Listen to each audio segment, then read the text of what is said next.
The alert plays again. Flat, robotic, the voice repeats in cycles.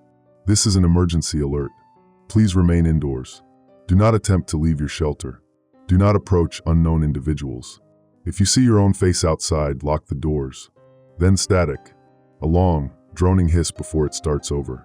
I listen to it from my cot, staring at the ceiling. The words don't feel real anymore. It's just sound now. Noise. I shut my eyes. The voice still echoes. If you see your own face outside, I don't remember the world ending. Not properly. Not in the way people imagined. There was no siren, no countdown, no last-minute warnings.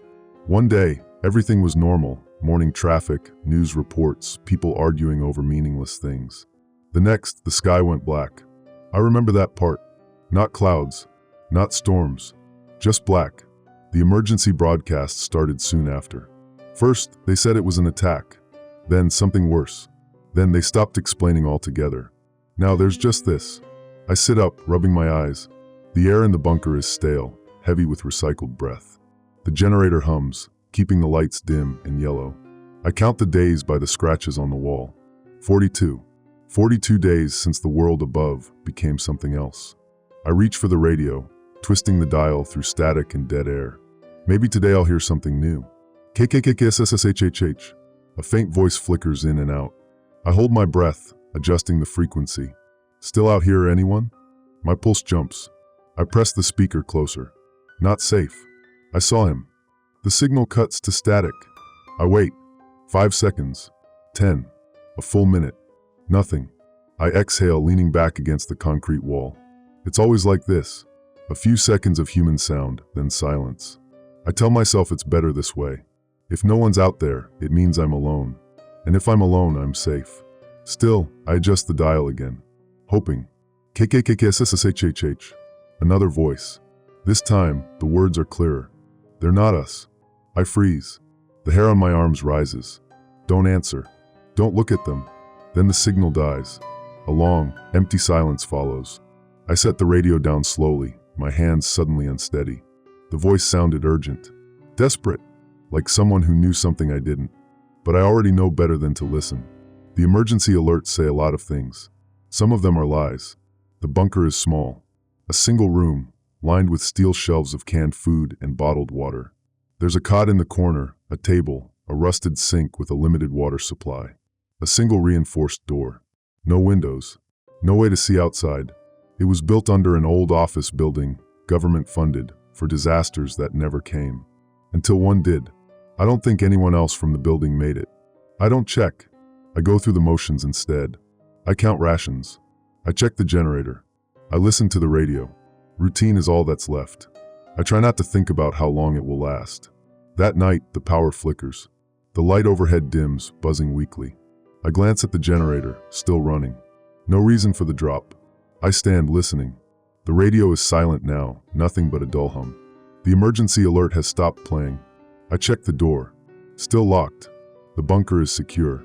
But something feels different. I step closer to the steel entrance, pressing my ear against it. Faintly through the layers of metal and earth, I hear it. A sound I haven't heard in 42 days. Footsteps. I don't move. I barely breathe.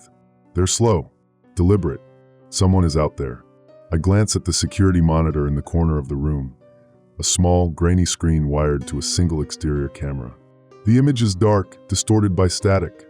For a moment, there's nothing. Just the empty hallway outside the bunker. Then movement. A shadow in the corner of the frame. My stomach knots. I inch closer, watching.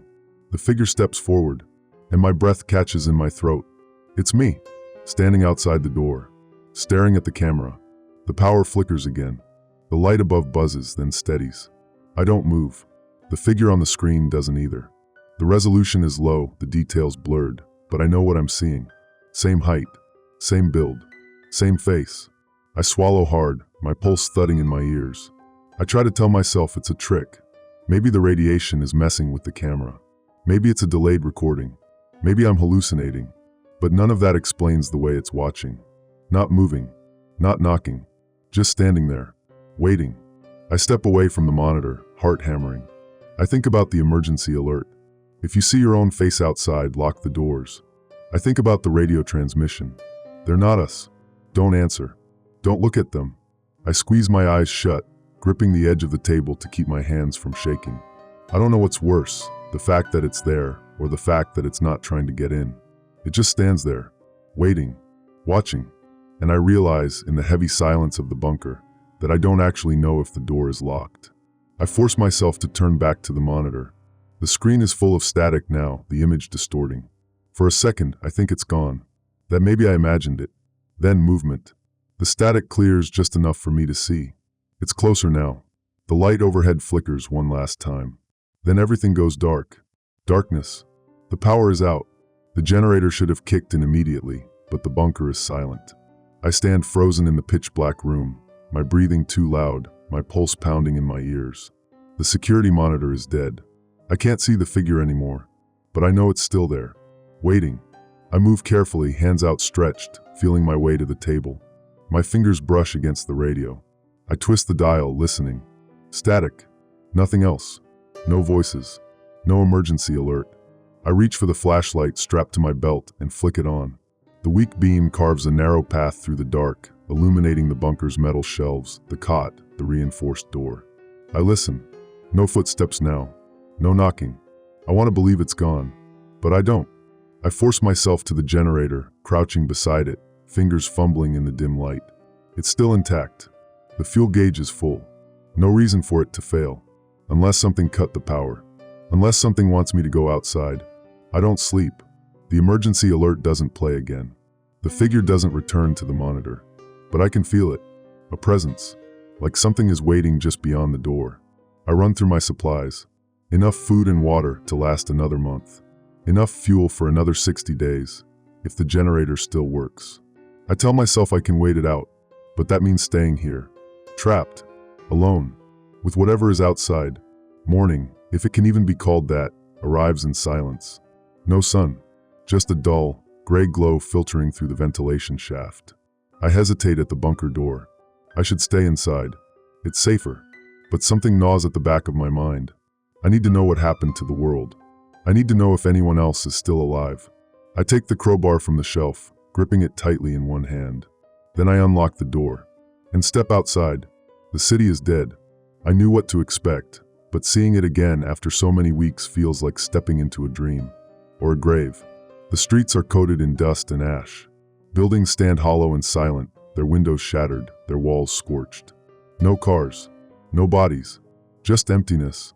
The air is thick, stale, wrong. I adjust the gas mask on my face, trying to ignore the heavy quiet. The emergency alert still flickers in abandoned shop windows, the red text glitching. Do not leave your shelter. Do not trust them. If you see your own face. I turn away. I keep walking. I move through the skeletal remains of the city, stepping over debris, scanning for movement. Nothing. I pass a toppled streetlight, its bulb shattered. A row of newspaper dispensers, their headlines frozen in time. Nuclear threat imminent. Government urges evacuation. Mysterious phenomena in evacuated zones. Military response underway. Survivors report seeing themselves.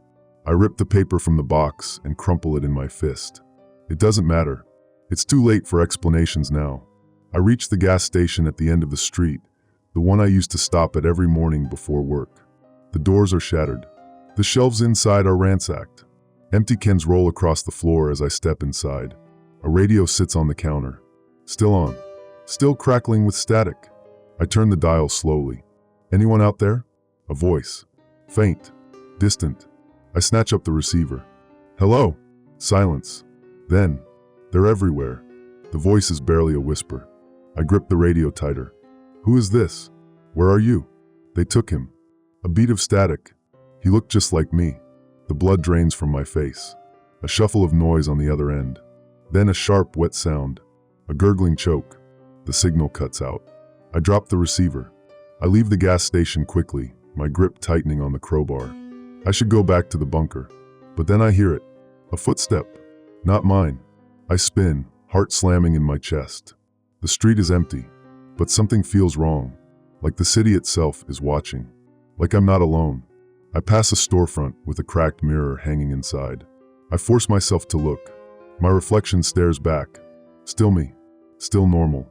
But I don't trust it. I keep moving. I find more footprints in the dust. Fresh. Too fresh. I crouch, tracing my fingers over them, identical in size to mine, like I'd already walked this path before. A chill creeps up my spine. I reach the edge of the city, where the buildings thin out and the ruins stretch into the horizon. Beyond them, a highway vanishes into the distance. A green sign looms overhead, faded but still legible. Next safe zone, 20 miles. I stare at it. A safe zone. A way out. But then a whisper. Directly behind me. My whole body locks up. I turn, and I see myself, standing in the middle of the street, motionless, expressionless, watching. I don't breathe, don't move. The figure looks exactly like me. Same clothes, same mask. But there's something off. The way it stands. Stiff. Wrong. The emergency alert repeats in my head. If you see your own face outside, lock the doors. But I'm not inside anymore. There's no door between us. No barrier. Nothing stopping it from moving closer. And it does. Just one step. Slow. Deliberate. My knuckles go white around the crowbar. I should run. I should do something. But I don't. Because as it takes another step, I realize something. It's not blinking. It's not breathing. It's not human. And it's wearing my face. I don't move. Neither does it. We stand there, facing each other in the empty street. The wind stirs dust across the pavement. A distant metal sign creaks on rusted hinges. But the thing wearing my face is still. Too still. Not shifting its weight. Not breathing. Not blinking. My fingers tighten around the crowbar. The alert plays in my head. If you see your own face outside, lock the doors. I don't have a door to lock. I glance at the street behind me. Clear. If I run, I might make it back to the bunker. But the thing steps forward. Slow. Deliberate. It moves like a puppet, limbs slightly disjointed, like it's copying the idea of walking instead of actually knowing how. I take a step back. It takes another step forward, perfectly synchronized. I swallow hard. What are you? The thing cocks its head, as if considering the question. Then it speaks. What are you? My blood goes cold. It sounds like me. Not just my voice, my exact tone, my exact inflection. Like an echo spoken an instant too late. I grip the crowbar so tight my knuckles ache. The thing tilts its head the other way. Then it smiles. The expression is all wrong. Too wide. Too forced. Like a mannequin mimicking human emotion. Something inside me screams to run. But I hold my ground. I take a slow, steady breath. Are you one of them? It doesn't answer. But it lifts its right hand. And I watch, horrified, as it mimics my grip on the crowbar. Except it isn't holding anything. It's pretending. An imitation. A reflection. The truth slams into me all at once. It's learning. The radio transmission comes back to me. They're not us. Don't answer. Don't look at them. Too late for that. I take another step back. The thing takes another step forward. My heart hammers against my ribs. I force myself to think. It's copying me. Every move. Every action. If I run, will it run? If I fight, will it fight? I shift my grip on the crowbar just a fraction. It mirrors me instantly. A cold sweat drips down my back. Then I do something reckless. I let go. The crowbar clatters to the pavement. The thing hesitates. A flicker of delay. It looks at its empty hand, then back at me. Then, slowly, it uncurls its fingers, mimicking my motion. Nothing falls from its hand, because it was never holding anything to begin with. My pulse pounds. This is my chance. I lunge forward. I slam into it, hard. The impact knocks us both to the ground. The thing lets out a sharp, startled noise, an exact copy of my grunt. I don't give it time to recover. I grab the crowbar and swing. Crack. The blow lands against its shoulder, sending it sprawling. But there's no real reaction. No pain. It just gets back up. Perfectly calm. I step backward, gripping the crowbar. My breathing is ragged. The thing tilts its head again. Then it does something new. It stops copying me. Instead, it moves first. It lunges. Too fast. Too precise. I barely twist out of the way, the crowbar swinging in a desperate arc. But it doesn't flinch. Doesn't hesitate. It keeps coming. I swing again, aiming for the head. It catches the crowbar mid-swing. For the first time, I feel its strength. Not just human strength. More. I try to rip the crowbar free, but its grip is like iron. Slowly, mechanically, it tilts its head and repeats my last words in a low, distorted echo. Are you one of them? A perfect, hollow imitation. Then it pulls. The force is inhuman. The crowbar wrenches from my hands, sent flying into the street. I stumble, trying to regain balance. It moves first again. And this time, it doesn't just copy. It reacts. The punch slams into my chest like a hammer. I hit the pavement hard, air ripped from my lungs. I try to crawl backward, but it's already stepping over me, standing just inches away. Too fast. Too strong. I can't fight this thing. I need to get out. My eyes dart to the alleyway beside me. If I can make it. It tilts its head, watching my gaze. It knows. It's not just copying anymore. It's thinking.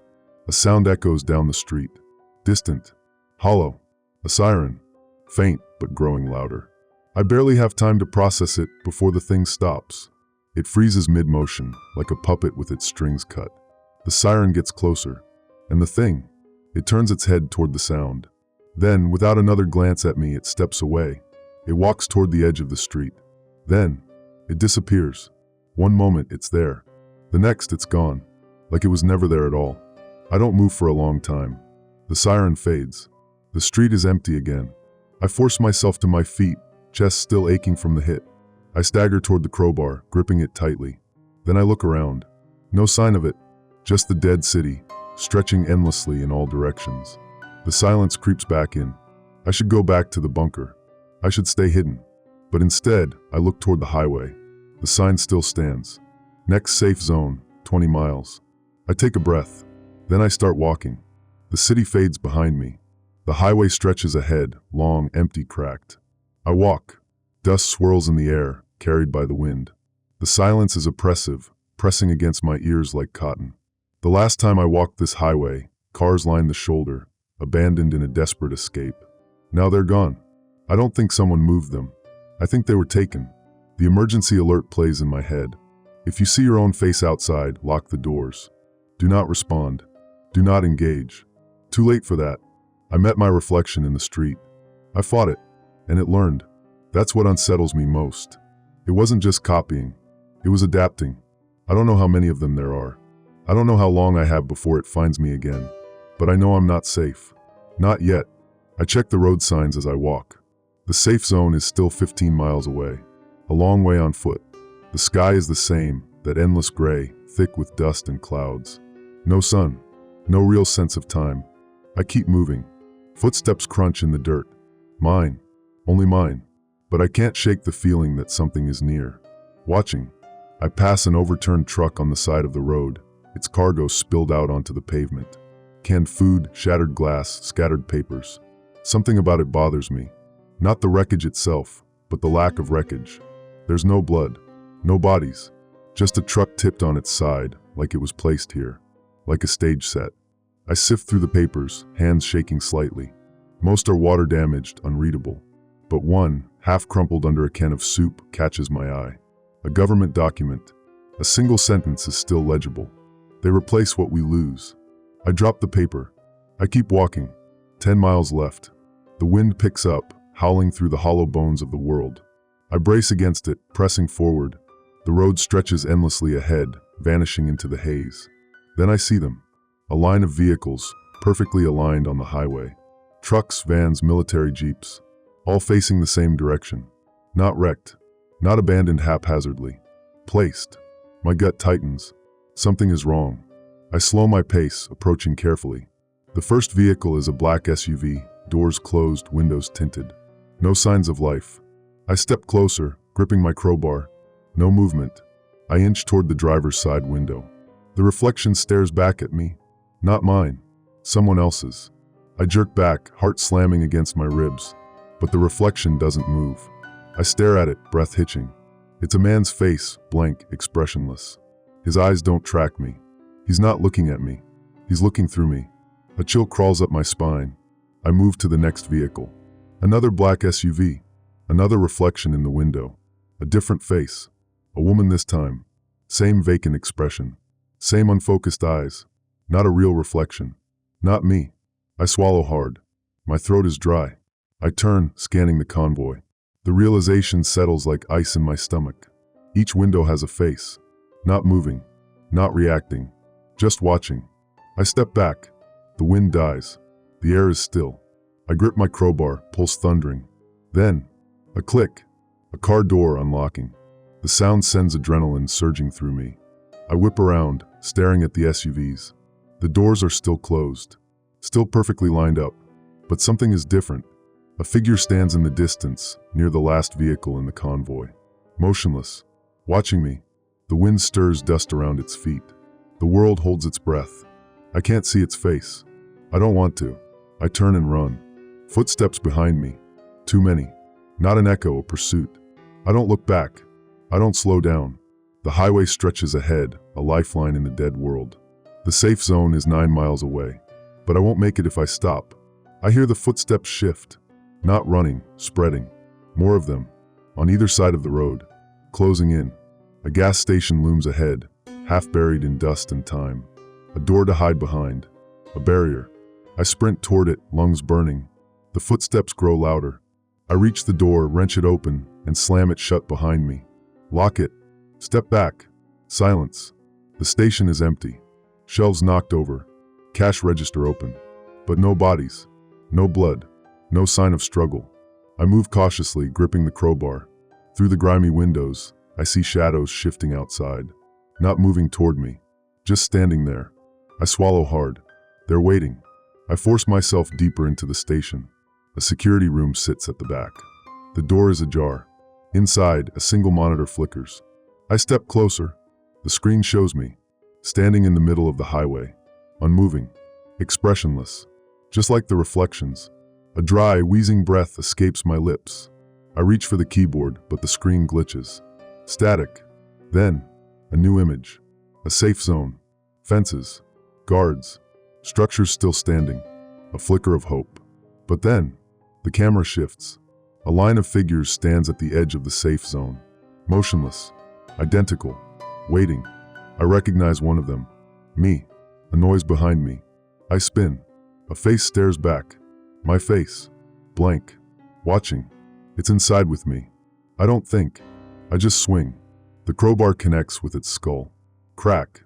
The body crumples. I stumble back, chest heaving. The thing twitches. I don't wait. I grab my bag. I run. The highway stretches ahead. The safe zone is still 8 miles away. I don't know if I'm running towards safety or straight into their hands. But I can't stop now. I can't stop at all. Because I know what happens if they catch me. I know what they do. They don't kill. They replace. And once they do, no one will know I was ever here. I run. The gas station disappears behind me, swallowed by the haze. The safe zone is 8 miles away, but I don't know if it's safe anymore. The thing inside that gas station, wearing my face, moving like me, waiting in the dark, wasn't just copying. It was preparing. And I don't think it was alone. My legs ache, lungs burning with every breath. But I don't stop. I can't stop. The road stretches ahead, cracked and broken. On either side, the land is barren, dead fields, rusted fences, skeletal trees stripped of leaves. Nothing moves. Nothing makes a sound. Not even the wind. A mile passes. I slow my pace, scanning the landscape. I haven't seen them since the gas station, but that doesn't mean they aren't here. Watching. Waiting. I grip my crowbar tighter. My only weapon. My only defense. I need more. I need something stronger. And then, as if answering my thoughts, I see it. A checkpoint. It rises out of the dust, a military blockade half buried in decay. Metal barricades. A watchtower, its floodlights dead. A few rusting vehicles, doors open, long abandoned. A supply point. If I can find a gun, ammunition, even a working radio, something to give me an edge, I might stand a chance. I step carefully, scanning the area. No movement. No sounds. Still, I don't trust it. I tighten my grip on the crowbar and move in. The checkpoint is a ghost town. A guard post sits to the side, its glass shattered. I peek inside. Papers scattered across the desk. A chair knocked over. And a radio. I grab it, twisting the dial. Static. I keep turning. Nothing. I set it down, jaw clenched. Dead. Just like everything else. I move toward the supply truck. The back doors hang open, swaying slightly. Inside, crates, military rations, weapons. I step up, climbing inside. My hands shake as I pry open a case. Inside, an M4 rifle. Still clean. Still intact. I grab it, load a magazine. A surge of relief washes through me. For the first time since this nightmare started, I feel like I have a chance. Then I hear it, a whisper. It's faint, just outside the truck. A murmur of sound, distant but growing closer. I freeze, pressing myself against the wall. Footsteps. Slow. Deliberate. Something is out there. Something is looking for me. I grip the rifle, breath shallow. The footsteps stop. Silence. I wait. Then, a hand grips the edge of the truck. I don't think. I move. I swing the rifle up, finger on the trigger. But there's nothing there. The hand is still gripping the metal, pale and unmoving. But no body. No arm. Just a severed hand, clutching the truck like it belongs there. Like it's waiting to climb up. I stare, throat dry. Then the fingers twitch. I stumble back. The hand tightens its grip, like it's trying to pull up something that isn't there. My breath comes in ragged gasps. Then, slowly, another hand grips the truck's edge. Another. One by one they rise. Pale hands, fingertips smudged with dust, pulling up bodies that aren't visible. My chest seizes with terror. I raise the rifle. I fire. The gunshot shatters the silence. The first bullet hits nothing. The second, nothing. But the hands don't stop. They pull themselves up. One by one, invisible figures climb into the truck. I can't see them, but I feel them. The weight shifting the metal. The air growing colder. I turn and leap from the truck, hitting the ground hard. I don't stop. I run. The checkpoint vanishes behind me. The highway stretches forward. 7 miles to the safe zone. But the feeling doesn't fade. That horrible, gnawing sensation that something is still there. Watching. Following. I grip the rifle tighter. My only defense. But if bullets don't work, what will? I press forward. The road is endless. The sky is heavier now, the clouds thick, swollen, like they're waiting to burst. A storm? No. Something worse. Then, a sound. Not footsteps. Not whispers. Something else. Something I haven't heard before. A hum. It vibrates through the air, deep and unnatural. Like machinery. Like something old waking up. I scan the horizon, and I see it. A figure, standing in the middle of the road. Not moving. Not watching. Just waiting. My stomach turns to ice. Because even from this distance, I can see its face. I can see that it's me. No, not just me. There are others. Figures stepping onto the road, emerging from the fields, appearing from the dust. All of them identical. All of them me. And they don't move like before. They don't imitate. They walk forward. With purpose. With intent. The hum grows louder. The air warps around them, a ripple in reality itself. They are not copies. Not reflections. They are replacements. I was wrong before. They don't just take what we lose. They take us. And once they do, no one remembers. I take a step back, then another. They keep coming. I raise the rifle. My hands are shaking. I pull the trigger. Click. Empty. I don't breathe. I don't blink. The first one reaches me. I see its face inches from mine. My face. It opens its mouth and speaks. It's time. I don't remember screaming. I don't remember running. Only the highway stretching before me. Only the safe zone still miles away. Only the humming growing louder. And the realization sinking in like ice in my veins. I will not make it. I run. Again. The safe zone is 6 miles away. But it might as well be 100. They are everywhere now. Not hiding. Not waiting. Walking. Marching. A slow, patient tide of hollow faces. My faces. I don't look back. I don't stop. I know what happens if they catch me. The road bends ahead, disappearing into the mist. I push forward, legs screaming. The rifle is dead weight in my hands, an empty threat, a useless relic. I want to throw it away, but I can't. It's the only real thing I have left. I reach a bridge, or what's left of one. The concrete is cracked, splintered by time and neglect. Rusted railings, faded road signs. Below, a dry riverbed, a drop that could kill me. But the bridge still holds. I take a step forward, then stop. There's someone standing in the middle. Not one of them. A man. Tall. Thin. Wrapped in a tattered coat. His face is his own. Not mine. A real person. But he isn't moving. He stands rigid, arms at his sides, staring at the ground. Waiting. Or listening. I hesitate.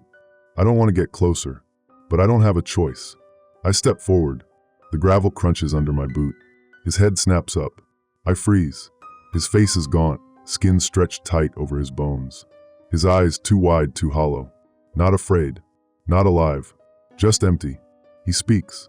They are not behind you anymore. His voice is cracked. Brittle. Like it hasn't been used in years. I risk a glance over my shoulder. The road is clear. The hollow copies are gone. But the hum is still there. Louder. Pressing against the air. The man tilts his head. His lips crack into a dry smile. They don't need to chase you anymore. His words dig into my skull. Something about them feels final. Like a sentence being read. Like a verdict. I tighten my grip on the rifle. What are they? My voice comes out rough, barely above a whisper. The man exhales like he's been waiting for someone to ask. Then he lifts his hands and peels back his face. I stagger back. Not skin. Not flesh. Something else underneath. Something smooth. Pale. Like carved bone. Like a mask. He holds the torn remains of his face in one trembling hand. And beneath it, nothing. No eyes. No mouth. Just a blank, hollow surface. A shape pretending to be human. I choke down a scream. He lets the torn flesh drop to the ground. This is what they do. I raise the rifle. It's useless, but I don't know what else to do. What the hell are you? He tilts his head again. Then he laughs. A dry, rasping sound, more air than voice. I was like you once. His empty face stares through me. You think you're running. You think you're different. The humming grows. The bridge shudders. But you've already been replaced. The words hit like a bullet to the chest. My pulse pounds. My breath shortens. No, I'm still me. I'm still here. I force myself to speak. You're lying. His head twitches. A jerking, unnatural motion. You haven't checked, have you? A pause. His words slither into my mind. I haven't. I haven't looked at myself since this started. Haven't seen my reflection since the first one tried to take my place. Something cold uncoils in my gut. I raise a trembling hand to my face. My skin feels wrong, like I'm touching something that isn't mine. I drop the rifle. I turn, searching for something, anything reflective. There's a shattered mirror lying near the bridge's edge. I stumble toward it, drop to my knees, look down, and see nothing. The mirror reflects the sky, the bridge, the empty road, but not me. Like I'm not here, like I never was. The man kneels beside me. He reaches out, placing a hand on my shoulder. His grip is cold, not like flesh, like stone, like something that was never alive. You were never meant to notice. His voice is softer now, almost pitying. But now that you have, he turns his empty face toward the sky. The humming grows, a vibration in my bones, a pull in my skull, like something calling me home. You can't go back. I lurch away from him. No, I can fight this. I can be real. I grab my knife, press it to my arm, dig in. Blood wells, real, red, but underneath the torn skin, smooth, white, seamless, like carved bone, like a mask. My stomach lurches. The man watches, unmoving. You see it now. I press harder, cut deeper, but there's no end. No flesh, no bone, just the hollow surface beneath, a shape pretending to be human. A copy, a replacement. I stagger back. My breath is short. My mind is unraveling. But the safe zone, I still have to get there, even if I don't know what I am, even if I don't know if I was ever real to begin with. I grab the rifle, force myself to my feet. The man, the thing, doesn't stop me. He just watches, silent, waiting, like he knows what's coming next, like he knows that no matter how far I run, I can't outrun myself.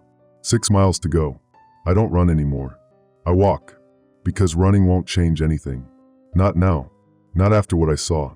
Not after what I am. The road stretches ahead. The sky presses down, heavy with that deep, vibrating hum. The rifle is still in my hands, useless weight. I haven't dropped it, but I don't know why. It won't help me. Nothing will. I pass abandoned cars. Doors open. Windshields shattered. No bodies. No blood. Just emptiness. Like they were never occupied to begin with. Like they never belonged to anyone real. I try not to think about it. 5 miles to go. I shouldn't keep moving. The safe zone doesn't matter anymore. What if they're all like me? What if they've all been replaced? What if there's no one left to save? I stop in the middle of the road. The wind picks up, carrying dust across the pavement. A thought slithers into my mind. Maybe that's the point. Maybe the safe zone is where it ends. where I stop pretending, where I stop resisting. I keep moving, not because I want to, but because I don't know what else to do. I pass a sign, half buried in dirt, its letters faded but still legible. Safe zone for miles. Someone has scratched into the metal. Deep, jagged words, carved by a desperate hand. Don't go. They're waiting. My mouth goes dry. I don't stop walking. The hum is growing, vibrating beneath my skin, filling my skull. I glance at my reflection in a broken window. There's nothing there. No face. No body. Just the empty road behind me. I close my eyes. Breathe. Try to hold on. To what? There's nothing left. 3 miles. The landscape changes. Buildings. A town on the outskirts of the safe zone. I recognize it. I've been here before. At least, I think I have. The streets are quiet. No people. No movement. Windows stare like empty sockets. The hum is inside them, vibrating through the glass. Something is watching. Not from the buildings. From everywhere. From inside me. I grip the rifle. Keep walking. My boots scrape against cracked pavement. The town is frozen in time. An overturned bicycle in the street. A storefront with its door hanging open. A traffic light blinking yellow in the silence. Like the world forgot to finish what it started. Like it never expected anyone to make it this far. I reach the center of town. A church. Its doors are open. Inside, the hum is louder. I don't want to go in, but my legs move anyway. The pews are full, but the people sitting in them aren't moving. They aren't breathing. They are me. Row after row of my face. Staring forward. Blank. Empty. Waiting. The hum pulses through them. Through me. The air is thick. Heavy. The altar is the only thing untouched by dust. Something rests on it. Something familiar. A mirror. I step forward. I don't want to, but I do. I have to see. I have to know. My hands tremble as I lift the glass. And I look. It isn't me. Not exactly. The face staring back is almost right. Almost human. But the eyes are missing. Smooth, empty sockets where they should be. Like they were never meant to exist. Like they were always just a placeholder. My breath shudders.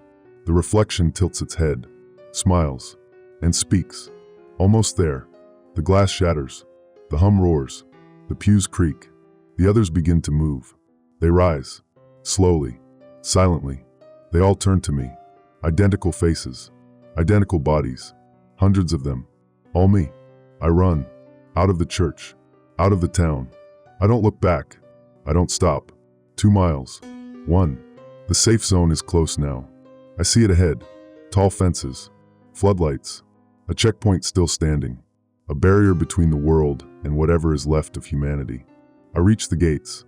A voice crackles from a speaker. Identify yourself. My mouth opens, but I don't know the answer. The gates begin to open. A figure waits inside. A soldier. A real one. Gun raised. Face hard. He gestures me forward. Come on. Get inside.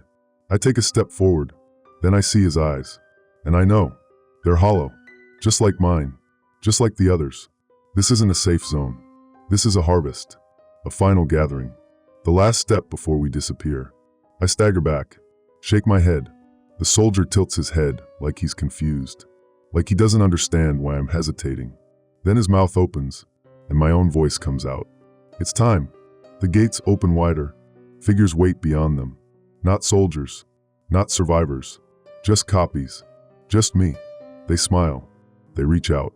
The hum is deafening now. And I finally understand. I was never running to safety.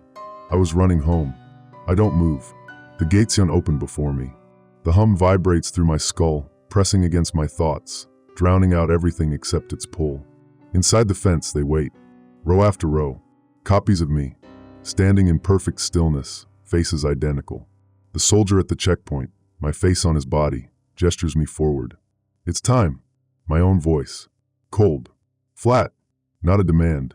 Not a question. A fact. I tighten my grip on the rifle. It feels like nothing. Like a child's toy in a world that no longer needs it. I could raise it. Fire. But I won't. I know it wouldn't matter. The soldier, I can't call him that anymore, can I? Tilts his head. Like he's waiting. Like he's studying me. Like he wants to see what I'll do. I take a step back. The ground feels wrong beneath my feet. Like I'm standing on something that isn't real. The sky overhead is bruised, heavy with shifting clouds, but there's no sun. There hasn't been a sun since this started. I don't know if it's day or night. I don't know if time still works the way it should. I don't know if I still exist the way I should. But I know this. If I step through those gates, I won't come back out. The soldier speaks again. You're the last one. A statement. A fact. Like I was never meant to make it this far. Like I was the final piece. I swallow. My throat is dry, rough, like something inside me is hardening, changing, becoming them. A thought digs into my mind, unshakable, inevitable. What if this was always the plan? What if I was never meant to escape? What if I was meant to lead them home? I force myself to speak. Where are the real people? The soldier, the copy, doesn't answer right away. He just stares, expression unreadable. Then slowly he raises a hand and points. Not at the base, not at the copies. At me. I don't move. The hum twists inside my skull. Something is happening. Something is shifting. A memory presses against my mind. Not mine. Not human. I see. A man who looked like me staring into a mirror. A moment of realization. A scream that never left his throat. And then, nothing. I stumble back. The air is thick. Heavy. Like it's trying to hold me in place. The copies in the yard begin to move. One by one they turn. They don't blink. They don't breathe. They just watch. Like I'm the only thing left in the world that isn't right. That isn't complete. A door opens inside the base. Someone steps out. A woman. I recognize her. Or at least, I think I do. I saw her photo on a missing person poster weeks ago. Dr. Lillian Morse. She was one of the scientists stationed here before everything collapsed. Before the broadcast stopped. Before the world started losing pieces of itself. Her lab coat is pristine. Her posture rigid. But her face, it's mine. She walks toward me. Slow. Deliberate. Not afraid. She stops just past the threshold of the gate. Close enough that I can see the smallest details. The creases around her mouth. The slight twitch of her fingers. The hollowness in her gaze. She tilts her head, examining me like a specimen under glass. Then she speaks. You need to let go. The words scrape against something inside me. A deep, aching part of my mind. A part that already knows she's right. I shake my head. Step back again. The hum pulses in the space between us. You're lying. Her expression doesn't change. You're the only one who thinks that. The soldier beside her nods. So do the others. Like they're all connected. Like they're all waiting for me to see what they already know. Dr. Morse raises a hand. Palm open. A silent offer. An invitation. Come inside. I don't move. She watches me for a long moment. Then she exhales, slow, patient, like she's seen this play out before. Like she knows how it ends. She gestures to the others. To the hundreds of copies standing behind the fence. We were never meant to be individuals. That was the flaw. She looks back at me. Expression calm. Understanding. The last one always struggles the most. I grip the rifle. Point it at her. My own face staring down the barrel. The gun feels light. Too light. Like it doesn't belong to me anymore. She doesn't flinch. Neither does the soldier. Neither do the copies. She just smiles. Like she's waiting for me to understand. Like she's waiting for me to accept it. I glance at my reflection in the glass of the checkpoint window. There's nothing. Not a face. Not a shadow. Just the world around me. Like I was never here at all. A cold realization slips into my mind. I am not the original. I never was. I was never running from them. I was running to them. Because I am part of them. Because I am one of them. Because I was always meant to come home. The rifle slips from my hands. Falls to the ground. Dr. Morse nods. So do the others. The hum swells. Vibrates through my chest. Through my skull. Through every piece of me. I step forward. Past the gate. Into the gathering. Into the waiting. Into the hollow silence. I step through the gate. The hum welcomes me. It vibrates through my chest, my skull, my bones. Inside, the others stand waiting. Not impatient. Not demanding. Just expecting. As if I was always meant to return. As if this was never a choice. Dr. Morse watches me. She doesn't move, doesn't speak. But the others do. They shift, parting like a sea, opening a path deeper into the compound. They want me to go inside. To complete whatever this is. I don't argue. There's no point. Something inside me is crumbling. Falling apart. Or maybe it was never real to begin with. I follow the path. The copies fall in behind me. Not marching. Not forcing me forward. just moving in perfect synchronization. Like they already know what comes next. Like they've done this before. The compound is clean. Too clean. No blood. No signs of struggle. Everything is sterile. Untouched. Like the people who were here before didn't die. Like they simply stopped existing. We reach a door. Large. Reinforced. An airlock. I know somehow that this is it. The final step. The last threshold. Beyond this, there's no going back. The others stop. They don't need to go in. They already belong. This step is for me. Dr. Morse approaches. She presses a hand against a panel. The door hisses. Opens. Inside. Darkness. But not empty darkness. Something waits. Something vast. Something I feel rather than see. She gestures. Go ahead. Her voice is calm. Patient. She knows I will. Knows I must. This was always going to happen. This was always the end. I hesitate. A flicker of something inside me, a dying ember. A voice that says, this isn't right. A voice that says, run. But my feet don't move. Because another part of me knows the truth. There is nowhere to run. There never was. I step forward. Into the dark. The hum changes. Becomes something else. Something deeper. Something that speaks without words. A presence presses against me. Not hostile. Not kind. Just aware.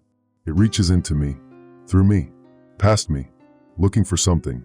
Or maybe just reminding me of what I already know. The memories return. Not mine. Not human.